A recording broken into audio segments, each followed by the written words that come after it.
Thanks so much for joining us today. This is the first ever webinar for the Southern Education Leadership Initiative.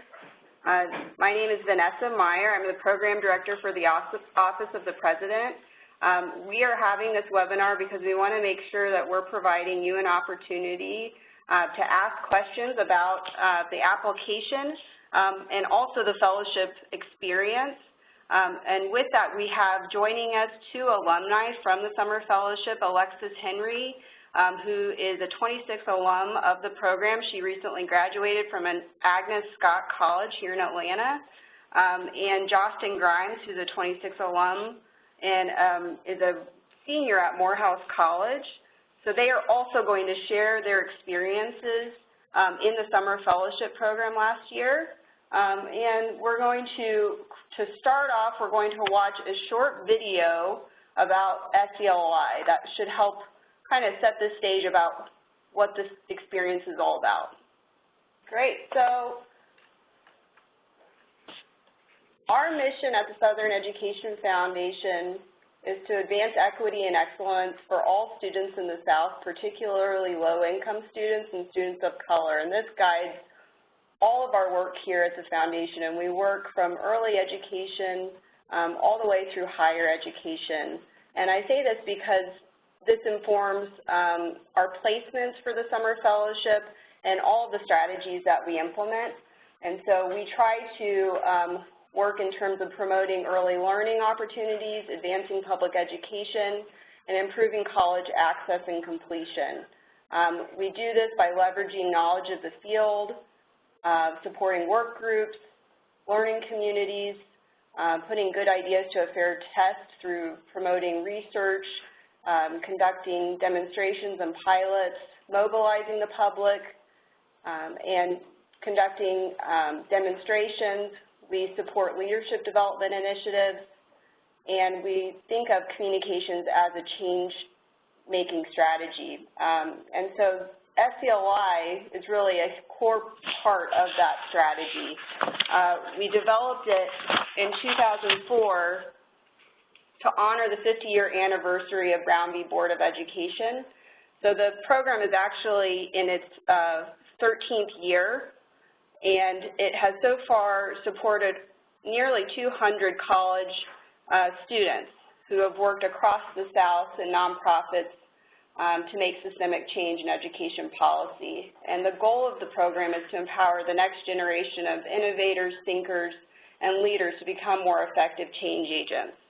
The key goals are to develop their critical skills, to increase their capacity to work in the nonprofit sector, to work on education and social justice issues, and to further our own mission because we want to help nonprofits throughout the region do important work.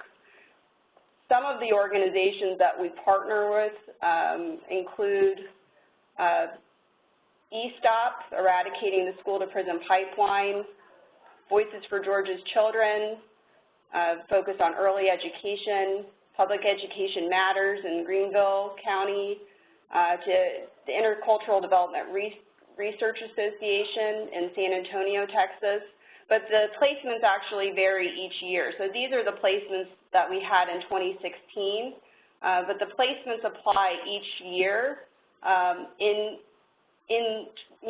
February and submit work plans. And so it's actually a process for them as well. They submit work plans, and we pair students with the placements depending on their educational interests and the capacities that they have and how that pairs with the experiences that they want to have for the summer. And so here we can see that all of these placements have, they're along the continuum of early learning through higher education.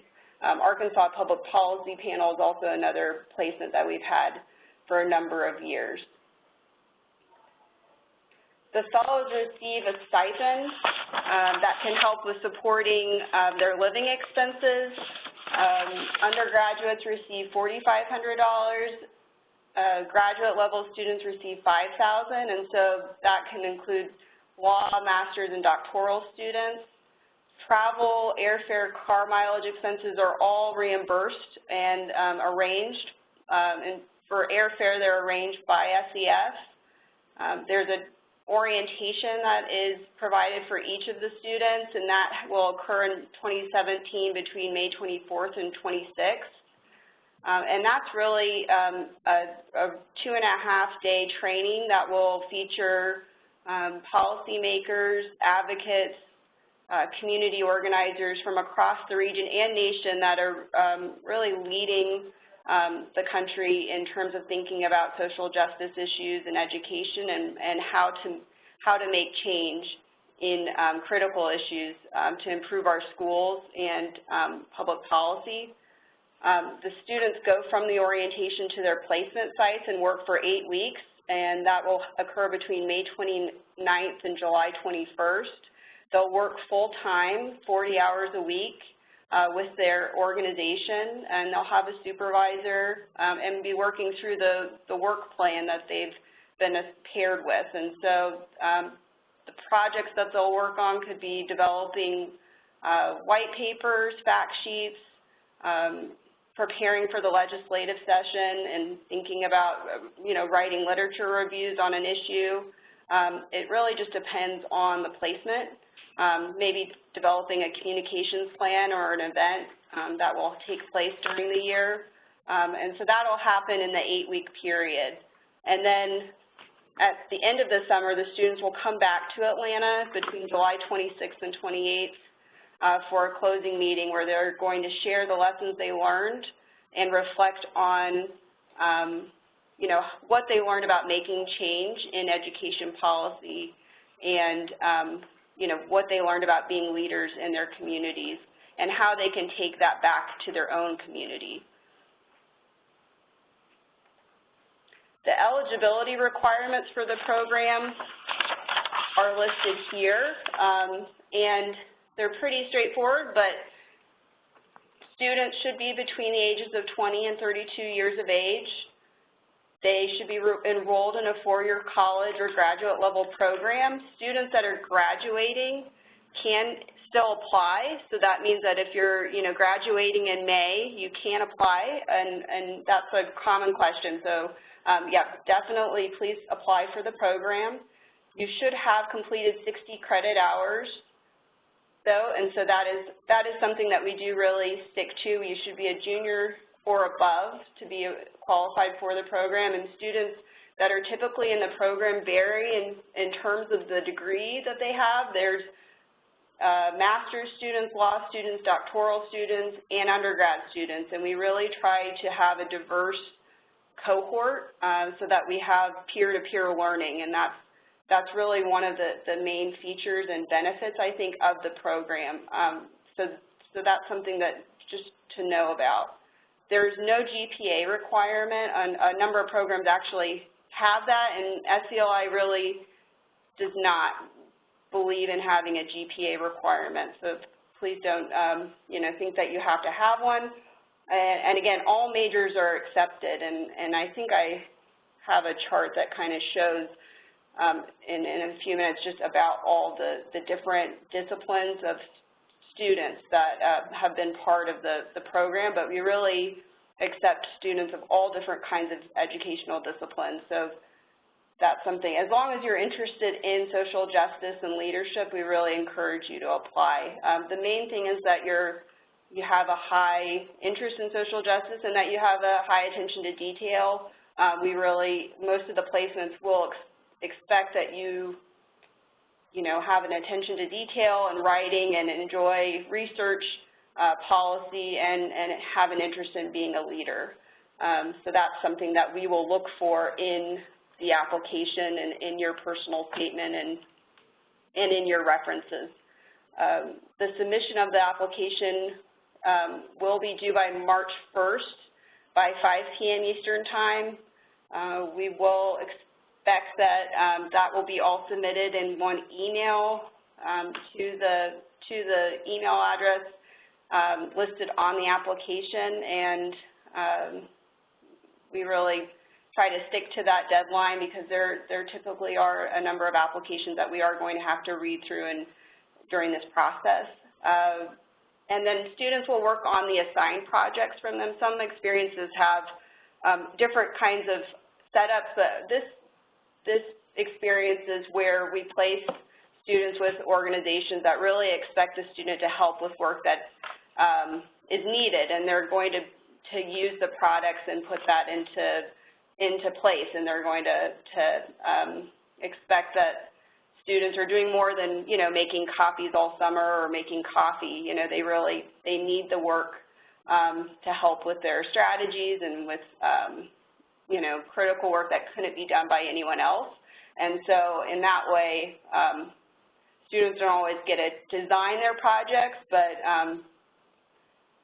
they should expect to just kind of be ready to work on the assigned projects that are given to them. And then another part of this program that is different is that most of the students will actually have to relocate for the experience. And so I will help each of the students with finding housing for the summer, and a lot of times that can mean that students will live on a local campus for the 8-week period. And we also require that the students aren't working for any other, you know, organizations. They aren't taking any other kind of testing preparation courses or any other kind of test preparation, you know, programs during this experience. It is really a full-time commitment of 40 hours. Sometimes, you know, Saturday events will take place too, and so we want to make sure the students are full-time working for the summer placement, and then also they should expect that they will be attending the orientation and closing meeting in its entirety as well. We can't make any exceptions on those requirements. The application is available on our website at www.southerneducation.org/SELI, and if you click on Prospective Fellows and then on the sidebar 2017 application, you can find it there. And that within the application, there's a link that will take you to where you can sign the form and fill in just your contact information and sign off on some of the requirements. We also ask that you submit a resume, you submit a transcript, and it can be an unofficial version. That's completely fine. 2 letters of reference should be emailed in, and they can be any people that you think can speak about your character, your academic record, your work experience, that you think are best to speak about your abilities and capacity to do the summer fellowship. There's also a personal statement that we ask you to write, and with some questions that are specific to the summer fellowship, and then a short answer question, and I think there's 2 options that you can choose from. And then here are just some directions on how to submit. So we have an email address, SELI2017@southern.edu.org, that you can email the materials into. And again, it's due March 1st. And here's just, again, a slide just showing all the different disciplines of the educational disciplines of fellows between 2004 and 2014. And so they've come from all kinds of backgrounds. So just, again, we really hope to have a good conversation. And this is one of the reasons why the orientation and closing meeting, I think, is so interesting. So I wanted to see if anyone had any questions, and we can open up the line for questions, I guess. So if anyone has any questions and wants to submit in writing or, okay.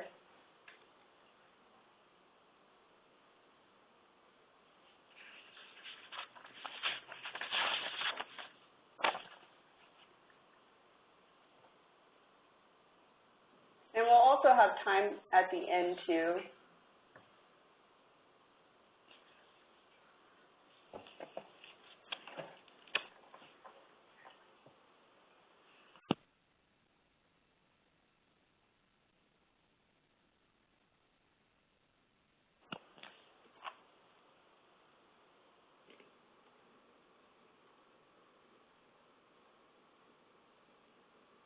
Okay, it looks like we're going to try and give someone an assignment to let them ask a question.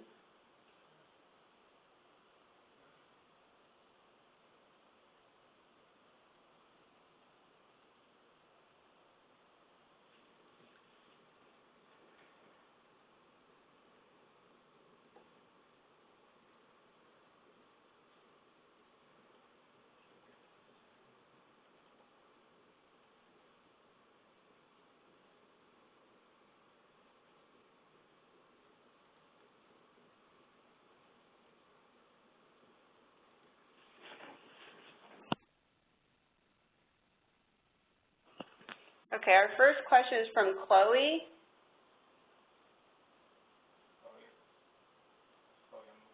Chloe, are you there?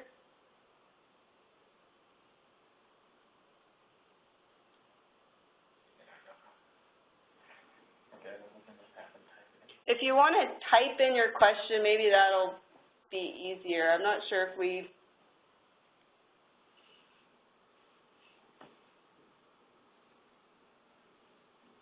have figured out all the mechanics of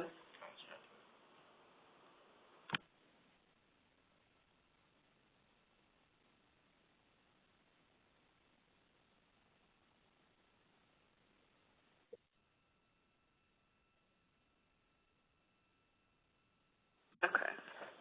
So yeah, so we're going to figure out how we can make it so that you can ask your questions by audio, but if you want to, in the meantime, type in your questions on the side, we'll make sure that we answer those.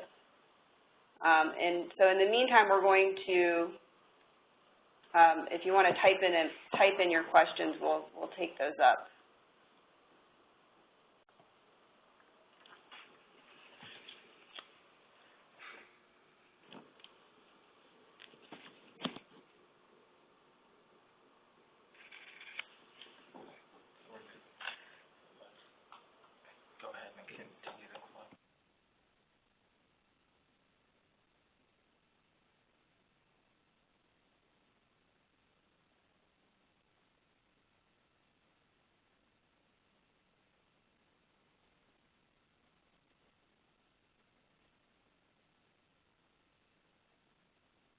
Okay, so just so we don't lose any time, we're going to just move on to our first SELI alum, and then we'll make sure that we come back to your questions as they're typed up on the sidebar. So our first alum that's going to speak is Alexis Henry. She was placed with Voices for Georgia's Children. So I'm going to turn it over to her. Hello, everyone. I'm Alexis Henry. I was born and raised in Baton Rouge, Louisiana, and I stayed there for most of my life until I came to Georgia to enroll in Agnes Scott College, where I recently graduated with a Bachelor of Arts in Spanish. And initially, the SELI application came through my college email in the fall of 2015, but I thought I was going into business administration, so I was like, whatever. And then over winter break, I had a negative experience. I was falsely arrested because of a mistake that a sheriff deputy made back in Louisiana. So that experience kind of awakened my social justice equity fire, and when the SELI opportunity came back through my email, I was like, I'm going to apply to this. So among that reason, one of the other reasons I applied to the program is because I wanted a formal professional experience of social justice work. I came from a background of more informal social justice work, such as agitating college administrators, going to protests and almost getting arrested, things of that nature, and I just wanted to see what it would be like on a more formal side. I also wanted to develop a network of fellow equity workers, which have been very effective. I'm still very much so connected to the Southern Education Foundation and everyone here. And my cohort from the summer of 2016, we're all very well connected. We text each other regularly. We're friends on social media, and we're very supportive of each other and our goals. And some of us are still completing our studies. Some of us have gone on to work after graduating. And lastly, I sought to gain a greater understanding of nonprofit infrastructure because I knew that I wanted to do social justice work, equity work more formally, and I felt that nonprofit would be a good avenue to do that, but I didn't know much about how they operate internally. but I knew that organizations that I admired were nonprofits, so I said that this would be a good way for me to get an introductory understanding of how they operate. Through the fellowship, I was placed with Voices for Georgia's Children, which is a nonprofit child policy and advocacy organization. They focus on research and policy issues that pertain to child well-being, and they want to fulfill the vision of Georgia's children being safe, healthy, educated, connected to their families and communities, and employable. This organization, because they work with policy, they work very close to the Georgia General Assembly. They also organize coalitions throughout Georgia. I remember the summer I was there, they were working a lot with juvenile justice, so they would have social workers come from different schools across Georgia. They work with law enforcement personnel, and they would come into spaces and educate these people on what can we do in our roles to bring about juvenile justice throughout Georgia. They also work very closely with legislators in Georgia, and during legislative session, they actually lobby for the best practices and the best policies as far as Georgia's children are concerned.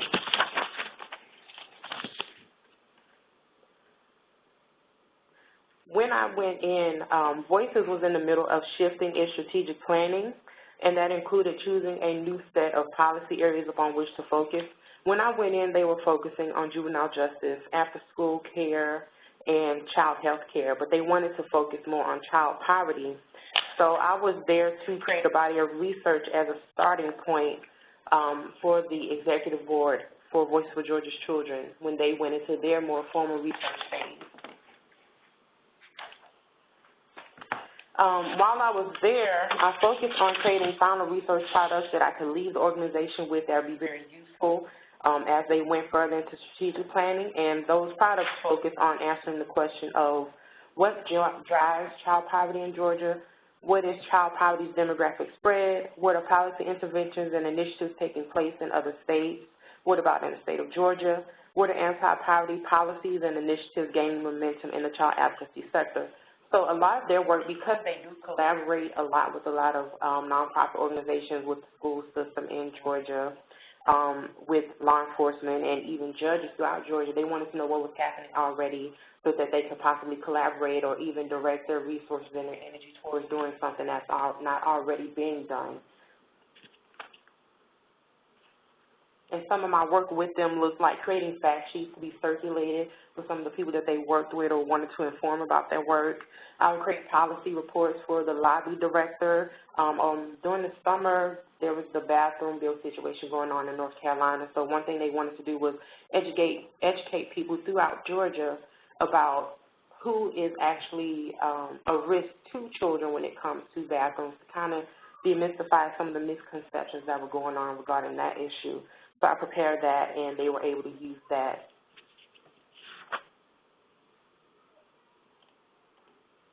As far as my final product for my internship, I had a closing presentation that I presented to the whole organization that was focused towards the executive board. It was a condensed version of my interactive white paper that I left them with. And I spoke about how poverty is cyclical. I talked about a demographic spread as far as family structure, race, gender. I gave them a county-by-county poverty rate for children and adults. And, for instance, we learned that poverty is concentrated in more rural areas. The further you get away from the interstate system in Atlanta, the more concentrated poverty becomes. We talked about juvenile injustice and how it is in part caused by child poverty, but also reinforces child poverty. And I also spoke about housing and the suburbanization of poverty. And the biggest part of my work was the infographic white paper. This is just one page from it.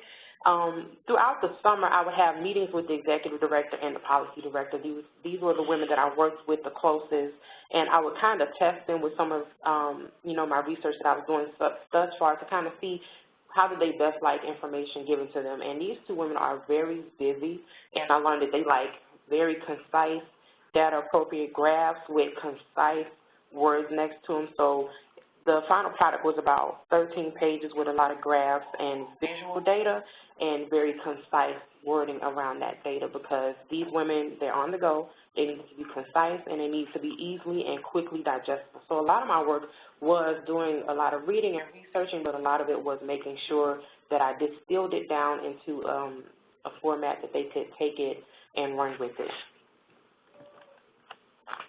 So as far as my internship and my fellowship with SELI and the orientation and bonding with my cohort and being with Voices of Georgia's Children, these are some of my takeaways. Learn the process of how the work is done, accept it for what it is, and then put the work in accordingly. And that was a very big takeaway for me because, as I stated previously, my social justice practice was very informal, you know, protesting, agitating, things like that. And I was used to being able to be informal. And I'm also a very idealistic person, and when I got into this space and I was working with this organization, things were very formal. Sometimes I felt that things weren't happening fast enough. I felt that a lot of energy was put into courting conversation before you could get to talking about the data and the collaborative action that was going to come about, and I would get frustrated. So I just said, you know, Alexis, learn the process, appreciate it for what it is. These people have been very successful. Don't be so critical. Just take a step back and observe. The next takeaway was relationship building is very important. A lot of it isn't just having a coalition. A lot of it isn't just walking into the General Assembly and talking to a legislator. A lot of these people at this organization are able to get the work done because they can pick up the phone and say, hey, let's talk about this. So relationship building is a very huge part of the behind-the-scenes work that goes on with these organizations. And I always emphasize genuine relationships. It's good to have 3 genuine relationships versus the stack of business cards. Take care of yourself. Sometimes during the summer, I would get overwhelmed by some of the data I was seeing, learning about poverty and oppression and some of the experiences that young children in Georgia are having. I would try to do work over the weekend because I would feel like if I don't finish this part of the report over the weekend, then the world is going to end. But I just had to take a weekend off. I had to do what I had to do to get my mind back in a clear space. So don't forget to take care of yourself throughout this experience. Be honest about your compatibility with a party or organization. Again, Voices for Georgia Children does great work. They're very high quality, very reputable research, and I have a great admiration for them. But again, I come from a more informal practice, and even though I am practicing more formally now as a professional, I think that the space was a little bit too political for me, and that's not a takeaway from them as an organization, but I think it is a plus for myself and the organization. I can be honest and say I don't think it would be best for me to be a full-time partner or employee here because I think I would just get burnt out. And the last takeaway was if you're going to do something risky or daring to bring about change, then be well-organized, be well-researched, and well-supported. And by that I mean right now I can't, given where I am in my professional evolution, I can't do the things that I used to do when I was in college because I have more to lose, and I don't want to tarnish anyone that I'm currently partnered with. Also, an example of what I mean by that statement, another fellow from our summer of 2016 cohort, she was placed with the ACLU in New York. And during the summer, the Austin Sterling situation happened in Baton Rouge, Louisiana, and she told us about how the lawyers at the ACLU and her were talking in the office about how some of them felt conflicted because they wanted to go to protests that were happening in New York City, but they couldn't because they couldn't risk being disbarred, getting arrested at the protest and being disbarred. So sometimes you have to make a choice about how am I going to go about this work.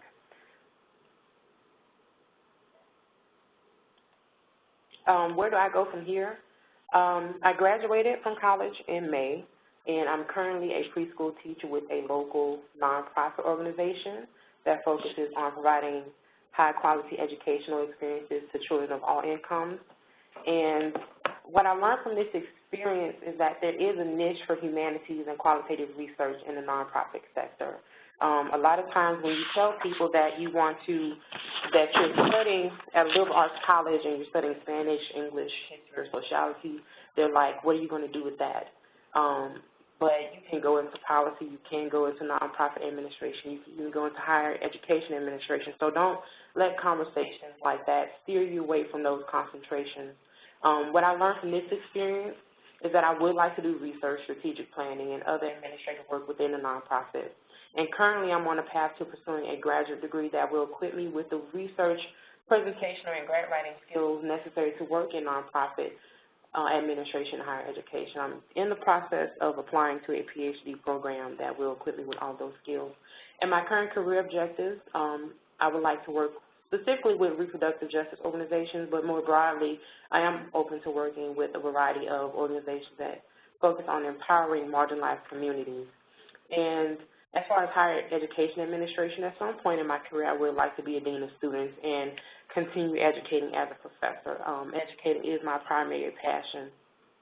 So all in all, I highly recommend this experience. It has been paramount to my professional development, my evolution as a social justice worker, as an equity worker. I really cherish the connections that I have with the Southern Education Foundation, how supportive they are, from if I need a letter of recommendation to someone to talk about, okay, how do I handle this situation, mentorship, and the connection that I still have to this day with my cohort, and even people from the Voices of Georgia's Children organization. It's a priceless experience, and I will recommend it to anyone who is very serious about the formal forms of social justice work and equity work. Thank you so much, Alexis. And I think we've gotten our questions figured out, so we can kind of go through some of these questions too. And so let's see. So Brittany, okay, Brittany Santos asked, how much did the living expenses come out to?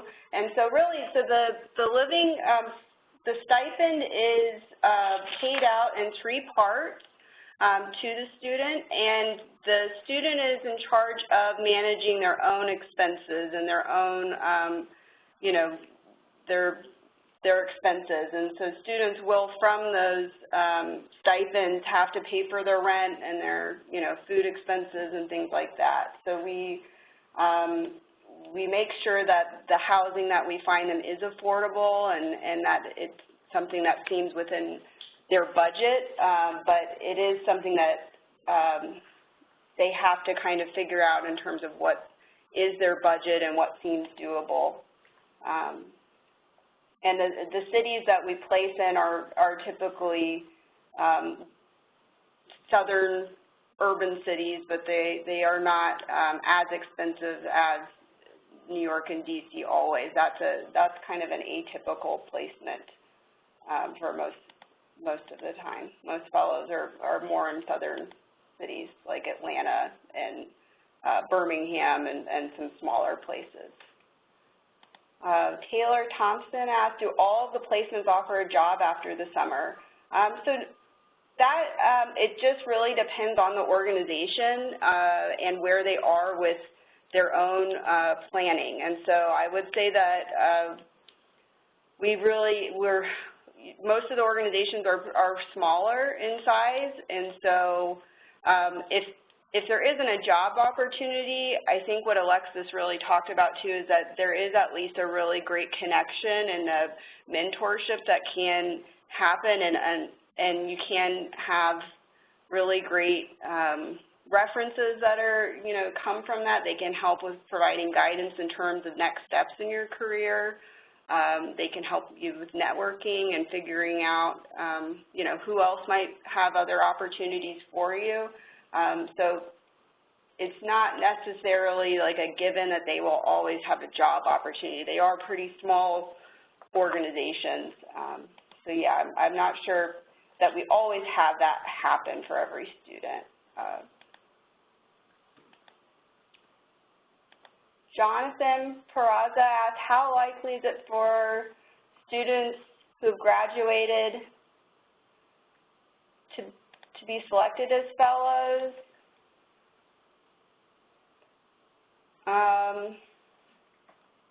So yeah, if you've there is no we don't make a difference between, students that are just graduated in May between students that are rising seniors. So there is no distinguished we don't distinguish between students in that way. So we want to make sure that really it's just the students' capacities and how we think that they'll fit with the cohort and the placement. So that's really how we make our selections.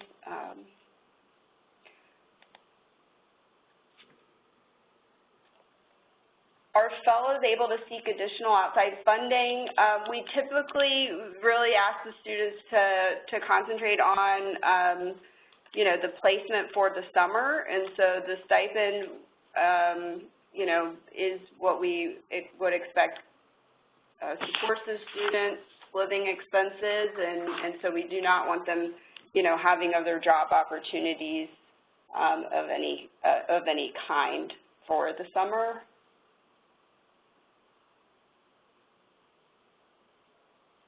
I think this question is from Kiera Richmond. It might be for Alexis.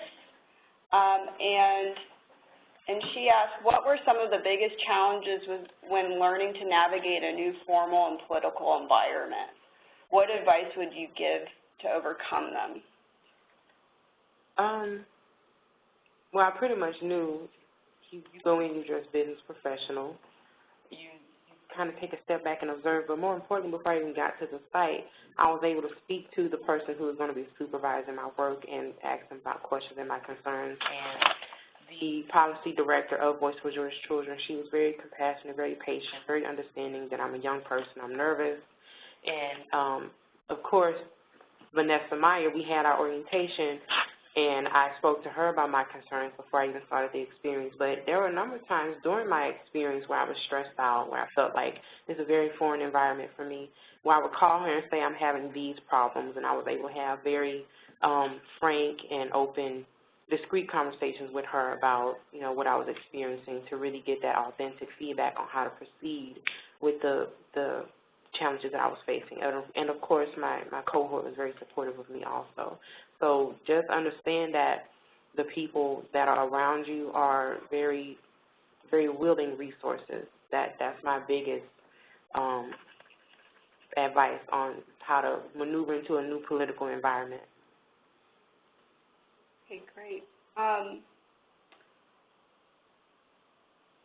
So maybe we'll take one more question, and then we're going to move on to Joslin, because I want to make sure that Joslin's part of answering these questions too. So Jasmine, and I might be Richardson. Okay, maybe Jasmine asked this. What are major components in the application you look for? I think that's a good question. There are a lot of components of the application, but I would say that we want to make sure that students have a high attention to detail, so typos and things like that aren't, abundant in the application, right? Because we're putting out, the organization is going to expect that students can produce high-quality work that can go out to their constituents. But beyond just quality of work, we want to make sure that the student is really passionate about education and education equity specifically, and education equity in the South and improving it for low-income students and students of color, that they are interested in systems change work, and we want to make sure that they really think of themselves as a change agent. And so the opportunities that we provide are typically thinking about public policy and research, and so they don't necessarily have had to have all of those experiences, but we want to make sure that it seems like they have a clear indication that they are wanting to do those experiences. And so some kind of leadership that's evident in their resume, and an interest in leadership in their personal statement and short writing answer is really important, I think. And in their references too, that they really have a commitment to these issues is really great. So next, I think we're going to turn it over to Joslin Grimes.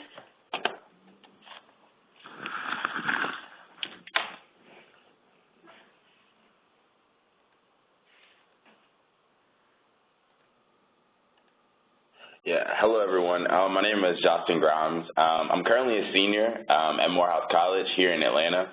I'm a sociology major and education studies minor. This summer I had the opportunity to be a fellow, and my focus was on early childhood education. So this summer I was placed with Institute for Child Success, which is an independent nonprofit research and policy organization in Greenville, South Carolina. My mentors this summer, one of my mentors was Keller Ann Rubble, who was the Associate Policy and Research, and I also had the opportunity to work with Joe Waters, who's the Executive Vice President at ICS.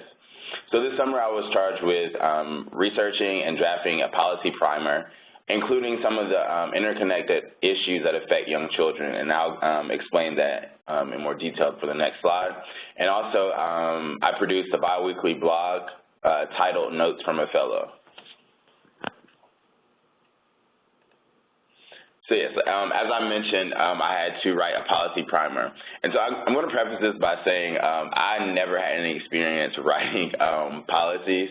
So going into this, all I knew was, just the basic research that you do in your theory and in principles classes that you may have.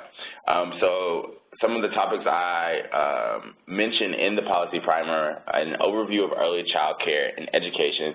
So where we stood now as the U.S. versus other countries in terms of our early childhood education.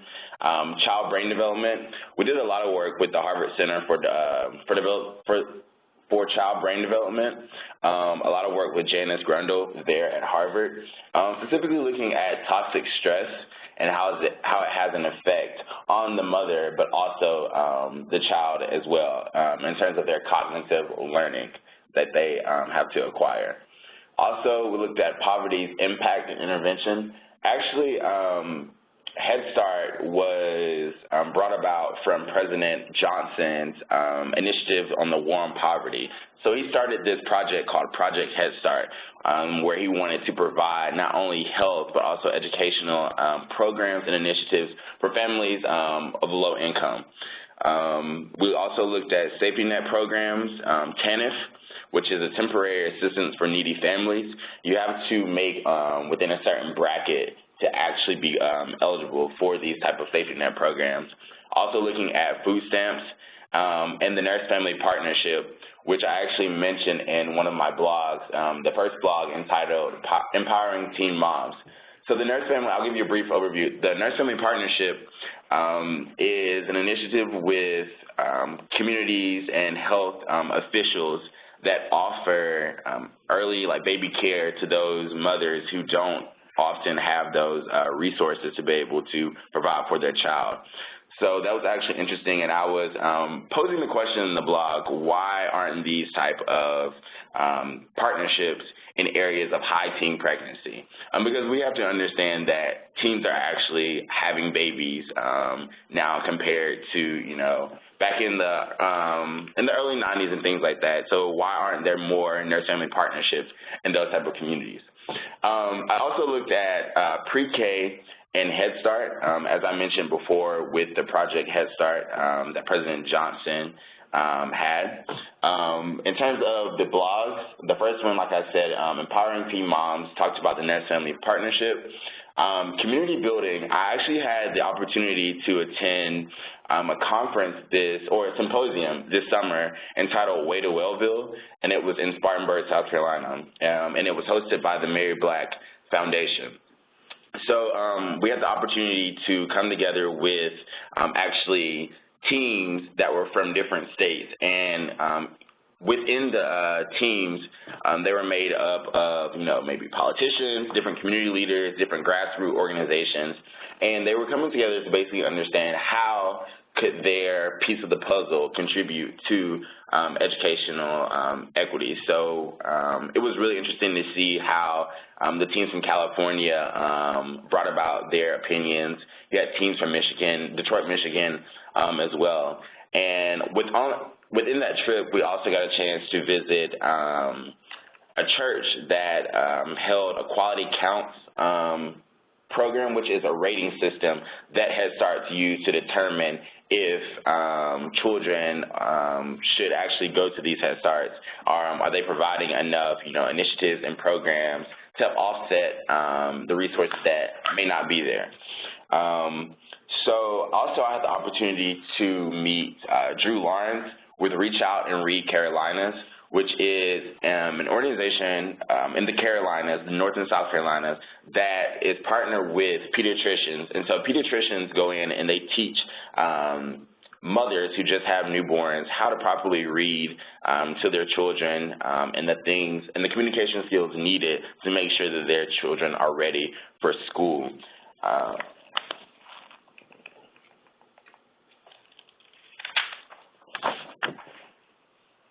So what's next? I say advocate.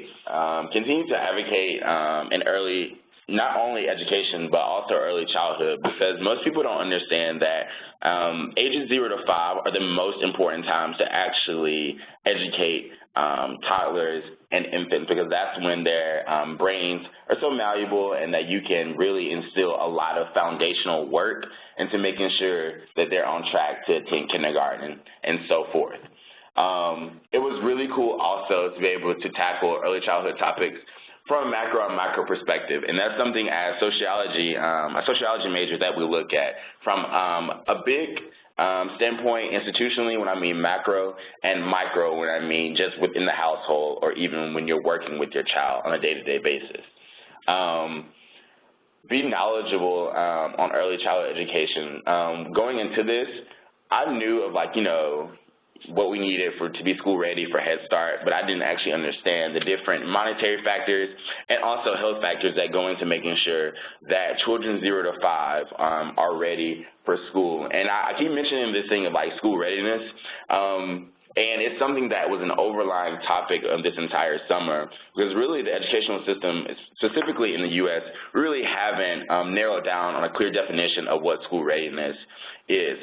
So you will see that a lot of states do have their own definition of how they define school readiness. One thing I would say is don't be afraid of facing your own writing. The policy primer that I wrote this summer was in total 10 or 11 pages. There were definitely times, more so the last week of working at ICS, that I had a mental breakdown 3 times because I really was getting frustrated with my thoughts and myself, because, like I said, I thought that I was the perfect writer, but I quickly understood that research writing and policy writing are 2 different things. And be open to change and learning new things. I think Alexis did a great job on talking about that as well. Be open and going to a new environment. It was really interesting this summer being in Greenville. Amidst of all the racial tensions and things that were going on nationally, I also had the opportunity to participate in some community forums that were there. So a lot of the predominantly African-American community members got a chance to come in and talk to, lawyers and police officers about, their concerns and how they felt. And also, one of my mentors, Kelly Ann Rubble, who I mentioned, she did an excellent job at making sure that that whenever, something was really bothering me, that she provided me with open arms, and her door was always open to come, and talk about, how I was feeling. So post-SELI. So I had the opportunity through ICS to present at the Early Childhood Educational Research Symposium at the University of Charlotte. Mostly I talked about the policy primer that I did this summer. So it was really great to talk to other quality counts agencies and also other early childhood educational organizations to talk to them about the process that I went through this summer. And also, I just wrapped up my senior capstone presentation for my major. And so my title was included From the Cradle to the Classroom, and I looked at an analysis of developmental delays in early child care programs of children 0 to 5 in connection with school readiness. So as we talk about developmental delays such as, speech impediments, intellectual disabilities and things of that nature, and how do different early child care programs help to intervene to make sure that students are on track for school readiness.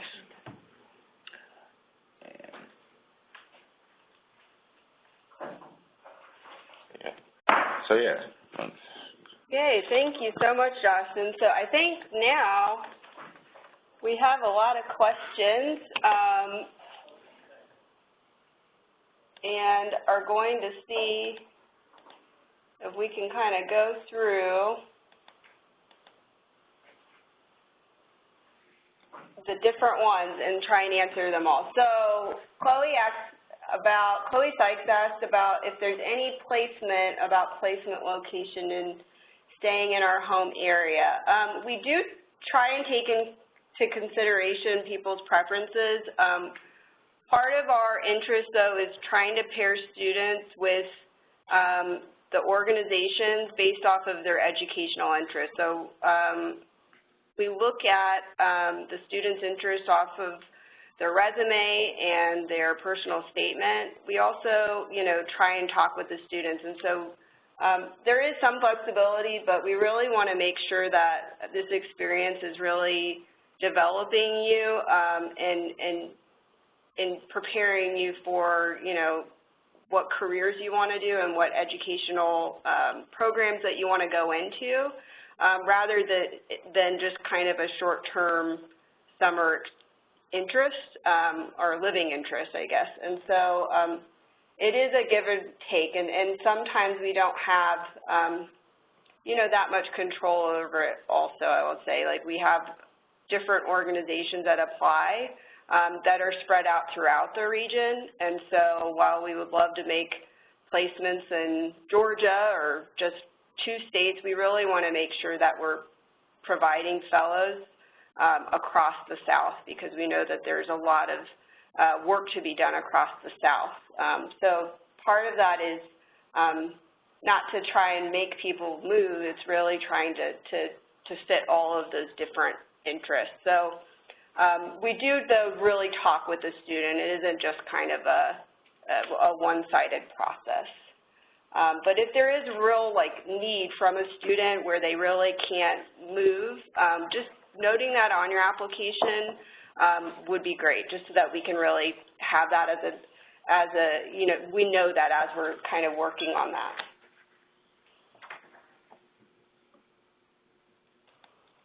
So do undergraduates who are graduating in May have to be entering graduate school in August? Can they be eligible to participate in the summer program? So yeah, students, our training really for the summer is over July 28th, and so students should be able to participate in the fellowship who are starting school in August, and that's kind of one of the reasons why our applications and things are due pretty early, and why we make our selections and things pretty early into the spring, so that our trainings and our fellowship is done well before the fall, and so that you can start the next school year. So it shouldn't interfere with the 2017-18 school year.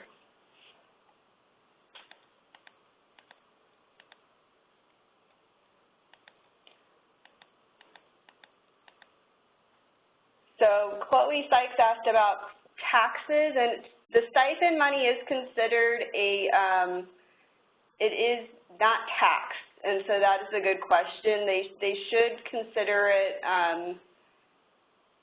it is pre-taxed, and so you should consider it as part of, you should have to declare it as an award and submit that to as part of your taxes, and so yeah, that's something that we will explain more as we go through the process. But yeah, it is something that you would have to declare with a 1099.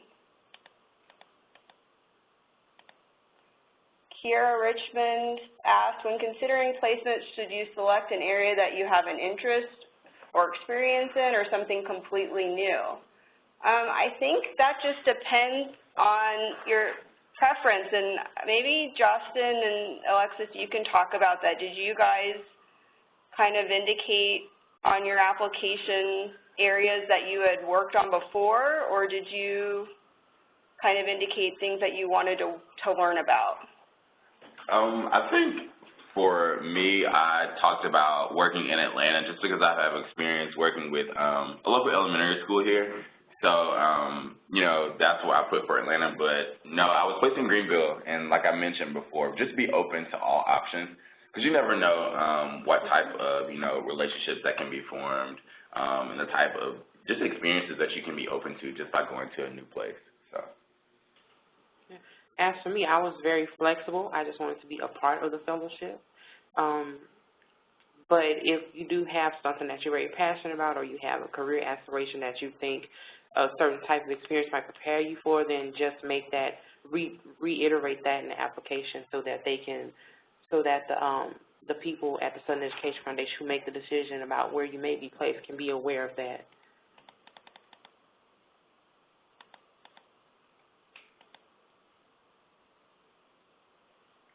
Yeah, and I would reiterate that. I think that's, you know, I think there's, if you're really passionate about a specific issue and you've done a lot of work, definitely talk about that, but there's also something to be said about, like, really being open and wanting to learn about things. So I think both are really valuable, and you can learn a lot about something completely and new and realize you have a real, you know, strong skill set in something. So we have all kinds of experiences, so it always helps, I think, fellows in that way to just kind of come from both angles. Trevor Queen asks, could you speak more about the personal statement requirement? Should it be focused on our interest toward the program itself or our future career interests? I would say that if you can talk about your future. That's a good question. I mean, I think your future interests in leadership are more of what our focus is in making a difference. I don't know if we're so much interested in your personal career ambitions as much as you're interested in making a difference on education equity issues. And not that we don't want to hear all about your aspirations to become, you know, lawyers and doctors and, you know, college presidents. I think those are really important things, but I think what we're really interested in hearing is what kinds of changes do you want to make what kinds of changes do you think are needed in policy, and what would you think are needed specifically in your community and to help people. I think, and maybe what kinds of experiences would you think are exciting in the program maybe are also important. I think, so it's part of that, but yeah, I think in some ways we kind of give you a few different questions in the personal statement, and it can be a little overwhelming but at the same time, you don't feel the need to answer everything in, you know, 20 pages. But I think if you focus on kind of how you want to make a difference for people and how you see the significance of being a leader, that would be what, you know, that would nail it. So Matthew said, great to hear about your experiences, Alexis and Joslin. Could you talk about the relationship with your internship supervisors and how you receive professional support from them throughout your placement? That's a great question. So yes, like I mentioned, Keller Ann did a phenomenal job with providing me with a lot of just encouragement because she understood that this was a new field for me. So once again, relaying back to making sure that, you know, her door was very open anytime I wanted to come in and just debrief about, you know, my thoughts in terms of the policy primer or just my career as well. So I just submitted my application for Teach for America last week, and I'm in the process of, you know, narrowing down graduate programs as well. So, you know, she's definitely been there as an open arm about, you know, what to expect from different graduate programs, and also, you know, recommendations on graduate programs, and just being an open arm, making sure, you know, wanting to, like, look over my application as well before I turn it in. because she's been through this process as well. Actually, Keller Ann served as my senior seminar advisor for this semester. A lot of the other students in my class had professors there, but looking at, going forth with the research that I did this summer, I decided it would be a lot easier to actually work with someone who knew the work and who I can reach out to anytime. So she served as a great resource for that. And yeah, we still stay in contact with one another, just doing our daily, or like weekly debriefs on, how our careers are going, how school is going as well. So the relationship was really awesome, and I just advise all the participants, if you're selected, grow a relationship with your advisor because you never know where it may lead you. So.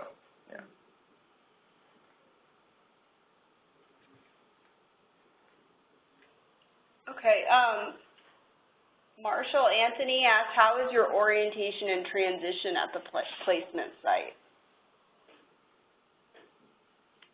Well, before the session started, everyone came to Atlanta and we had our orientation. It was very informative. The Southern Education Foundation had different partners from organizations. We had lawyers from Texas come and talk to us about their work with the Texas Supreme Court. We had a gentleman from New York City come and talk to us about his work with different communities that are marginalized in New York, and even a project that they have works in trying to get Rikers Island closed. So that was very informative. And then we had our fun times where we just bonded with each other and learned about each other. And there were some professional development opportunities to prep us for going into these different organizations as far as etiquette and what's expected for us. So I would say by the end of the orientation, we were unwound a bit with nerves, and we were well prepared going into these different spaces, so we didn't just feel like we were tossed into these different environments. Yeah, thank you. Yeah, I would add too, part of the orientation is, of course, exposing the students to some of the strategies that the students are going to use at their organization. So we have a session on research and advocacy, and we have policymakers that come from across the region, lawyers, policy analysts. We have a session on community organizing, and we have lead organizers from across the region come and talk about how they work with parents and different stakeholders to bring together different groups and think about developing shared agendas. But we also do fun things too, those are fun, but we also do some interactive things, right, where we go to schools, and we actually did a day of site visits, and we talk with school leaders and see different kinds of schools and really reflect on kind of what are some of the best practices and innovations that are being tested out. We went last year to the Center for Civil and Human Rights and talked about kind of the history of education equity across the South from Brown v. Board and on. So some of those things really kind of prepare students, I think, for going into some of these states where oftentimes they've never been, and I think help with kind of getting the context and historical context a little bit, at least, just before they're kind of dropped into these cities and states.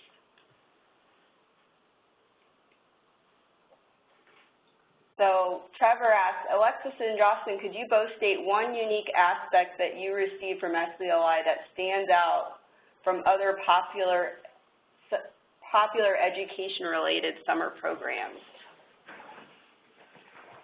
Well, I don't know much about other programs, but what I can say that I appreciate the most about this program is that it is super immersive and well-rounded.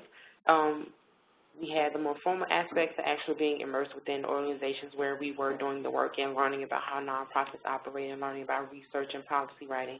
Then we had more intimate experiences like going to the Martin Luther King Museum, where you just really are touched to your core and your heartstrings are pulled on and you're kind of reminded about why am I really here, how far we've come, and you get to ask yourself, am I really invested in this work? So it was super immersive and well-rounded. I would just say the sense of community. I feel as though, like with other educational-related programs, you're maybe like one intern, and there's not like a cohort of people that are with you. But what I can say from SEF or just the SELI program, from day one, I think there was a sense of like family there, and even throughout the summer when we have, you have like check-ins and things like that, and you get the chance to, just see how everyone's doing in terms of like their work and how they're just doing like overall.